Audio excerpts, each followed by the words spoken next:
Halloween, so let's play a game that I think that suits well Halloween. Super Castlevania IV on the Super NES. Come on, let's get started before the candy zombies arrive. Super Castlevania IV was originally released for the Super NES October 31st, 1991 in Japan. What a perfect date to release a Castlevania game on Halloween! Wait, 1991, 2011? That's 20 years later the release date of the game. If I play this game today, will something happen, like a curse or something? Is Count Dracula coming to kill me before I kill him? I hope not. Super Castlevania IV was also released on December 1991 on North America and released November 23rd, 1992 on Europe. And the game was also released on the Virtual Console for Wii. Alright, let's exterminate evil Count Dracula. Super Castlevania IV is the first Castlevania game that I have played as a kid, and I think... Wait a minute. Trick or treat! Here's your candy. Oh yeah, Super Castlevania IV. I think this is the best Castlevania game that I have played on the Super NES. Better than Castlevania Dracula X. This game is very scary, the music, some effects and graphics all look good and feel scary. The controls also feel good, but there is a weird thing. You can spin the whip. Just hold down the Y button and press the D-pad in a circular movement clockwise or counterclockwise. Because when you see that you're going to get hit by something, start spinning the whip and will act like some sort of shield. You can also climb the stairs by walking backwards. Just press up on the D-pad and the opposite side the stairs are facing. If the stairs are facing left, you should press up and right at the same time. In this part of stage 1, you need to break this wall which will reveal a ghost. What? A rose hidden in the wall? That's nasty! The rose is used to recover your health. You are thinking that the hearts are used to recover the health? No! The hearts are used to use special items like the holy water.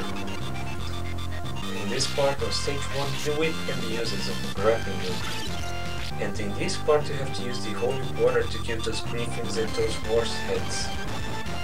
On the second stage, there is this part where you have to kill those frogs. How to kill those frogs is very telling in the lake. It's easy. When you jump on the lake you will not sink instantly. You will slowly get covered by the mud and you just have to keep jumping and you are okay.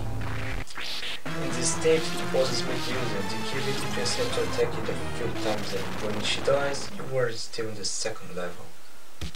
In the second part of the stage 3, you have to climb those ledges and if you fall from ledge you will die instantly because the stage only goes up.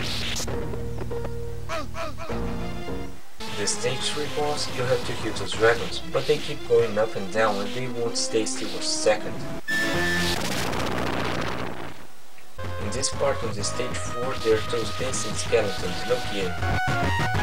In the stage 4 boss you have to kill this skull, but every time you hit this skull it will start falling lots of things on you, and you don't even have time to avoid those things. In this part on stage 4 there is this place where you have to use your whip as a grappling hook and the stick will turn around.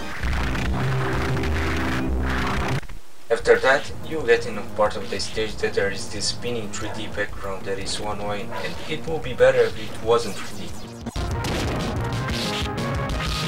Every time I see this, I want to puke. In this part, there are those rocks that act as elevators, and if you go going up and up, you won't get anywhere because the stage keeps looping. When you find the right place, you get to the boss. This is maybe the most annoying boss in the game, because every time you hit it, will fall lots of rocks, and also this boss throws rocks on you, and it doesn't miss a single time. On the stage 5 there are those bird things that are everywhere and avoiding them is hard because they will fill up a quarter of the screen. And to make it even worse, Simon's jump doesn't help very much because his jump is not so high. On stage 6 there is this part that you have to jump from chandelier to another chandelier, but jumping from moving things is a bit hard. You must have the correct timing to jump. And in this part there are those chandeliers falling, there are also those ghosts. Those ghosts are so annoying, they just keep going back and forth. And in this part there's this coffin, but when I go next to it, nothing happens. In this part there are just ghost tables that keep going back and forth, but to kill them you just have to hit them one time. Woo! Scary ghost tables! The stage 6 boss is easy to kill, you just have to hit those ghosts a few times and they are dead. It's also a fast boss to kill, it just takes like 15 seconds to kill this boss.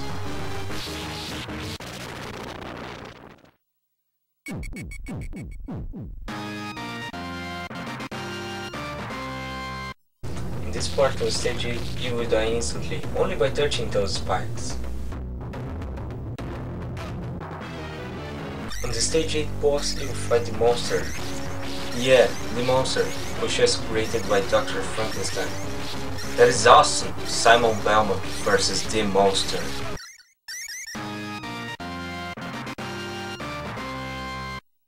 On the stage 9 there's this part where the path behind you disappears, so you have to run as fast as you can and kill all the enemies ahead. On the stage 9 boss you fight this giant bat made of money, gold and some rare gems. Every time you hit the bat it breaks and then it falls lots of money on you. No, you can't get the money, because the money damages you. When the boss parameter reaches half, the boss will be split into 3 small bats that throw money on you. Okay, I like money, but will you please stop throwing those coins on me? When you kill this boss, it will appear some stairs that lead you to a tower in Dracula's castle. Now it's stage A. What? Stage A? I was in the stage 9, but now it's stage A. Why? Doesn't make any sense. In this part there are cogs falling everywhere and avoiding those cogs is hard sometimes. And in this part you have to go up by using a whip as a grappling hook, but there is this enemy that throws this axe back and forth. Avoiding his axe is hard because you have to jump on the right time to kill him. When you kill him, you can proceed safely. On the stage A boss you fight Mummy and killing this boss is ridiculously easy. Get your whip and stay in a place where the mummy can't hit you. When you kill the mummy, you proceed to stage B.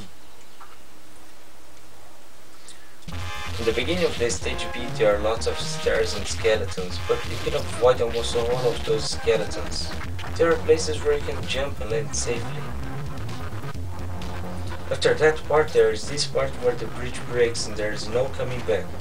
There are also bats following you. Do not try to kill those bats, or you get hit and then fall. All you have to do is to run and bats will fly away. You have to climb those stairs as fast as you can, because if you take too long, this spinning thing will hit you. Then there is this part that you have to jump from those platforms that only go up and take you to those spikes. Avoiding the spikes is hard sometimes because the platforms are very fast. Now I'm on the top of the stage. I have to kill this skeleton thing that has a weapon that shoots fireballs. You have to be fast to avoid this enemy because every time you hit it, it will fall when you are close to you. When you kill this boss, there are 3 more bosses on the stage. Every time you kill a boss, you go to a room that has lots of rooms, so you always have a bit of health to kill the other bosses. Now the next boss is some kind of devil. Avoiding the fireballs he shoots is easy. He just misses every fireball he shoots. When the energy meter reaches half, he turns red and he gets a bit angry. When you kill this boss, you go to the next boss fight, which is the Death. Yeah, the Death. Or the Grim Reaper. No, not Grim the Reaper, it's the Grim Reaper. There is an attack that he uses that is hard to avoid. This attack is when he throws his siphon and uses it as a boomerang. He also pulls you next to him, so every time you hit him, jump to avoid his siphon that's coming back.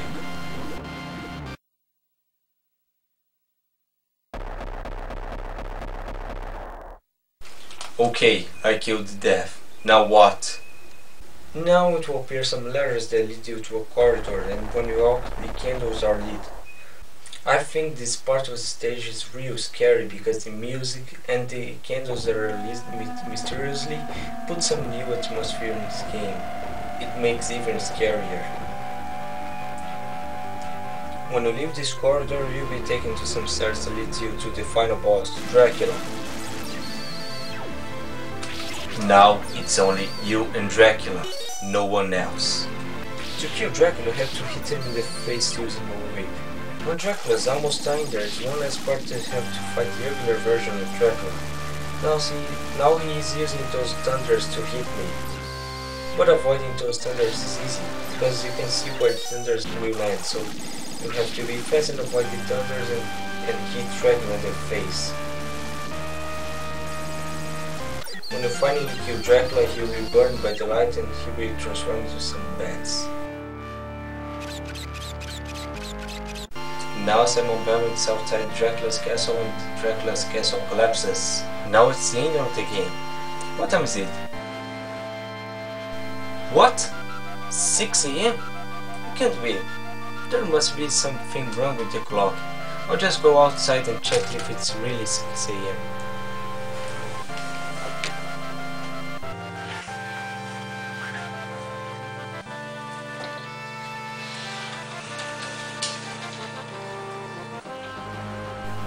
No, it can't be. I spent the whole night playing this game. Oh man.